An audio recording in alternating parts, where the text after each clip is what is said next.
Ayan, di nyo naman yan sa sobrang taas ng energy mo, no?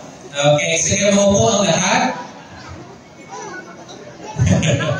Medyo nakakagulat kayo ngayon dahil nung kami ang elementary, isang paswit pa lang, isang tingin pa lang, alam na namin kung paano mag-behave.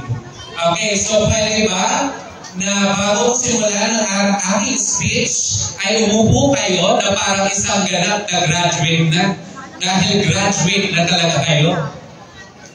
Okay? At syempre, ibigay ang inyong buong pansin, no? Ang inyong attention as I deliver my speech. Thank you very much. Okay, so to our esteemed faculty and administrators, headed by Dr. Romel Reginaldo, the district supervisor, and Dr. Ramil O. Rodriguez, the school principal, sir. School heads from the different schools here in Paniki, to the ever-supportive parents. Nasaan po yung mga parents? Okay pa po? Okay, and guardian who are present here tonight. And of course, ayan, medyo i-revise natin yung nasa copy natin kasi you are no longer graduating class. You are officially graduates. Kaya palapakan nyo naman ang inyong sarili.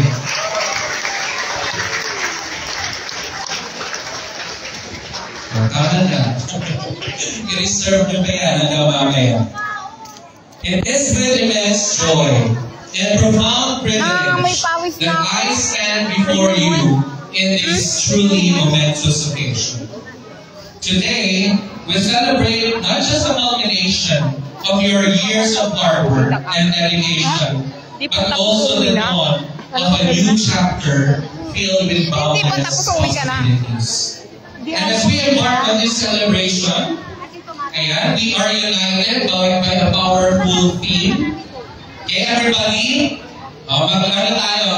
mag-oral reading. Basahin natin ang ating tema. Ready? Go! Generation of Unity, Partners for the New Philippines. Medyo mahina. Di yata nagbasa lahat, no? So sabay-sabay, everyone. Generation of Unity, Partners for the New Philippines.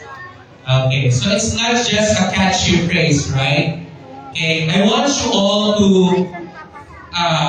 think about that for a moment. I-internalize natin kung ano pa ang ibig sabihin yan. It reminds us that the future of our nation. Ano yung kailangan na yan? Gusto niyo ba magpaka-elementary teacher ako dito? Kaya. So the future, ang kinabukasan ng ating Pilipinas na pinamahal is not something we build alone in our own little corners. It's like when you're building, let's say, a sand castle. Siyempre, summer, di ba? Nag-beach na ba kayo? Hindi pa tapos kaya tumatakbo pa ako palabas ng reklat. Binubuo nyo isang sand castle or perhaps if you are playing a mobile game, sino naglalaro dito na mobile game? Anong nilalaro nyo? Minecraft. O, di ba? Nakarinig kayo. You could try to do it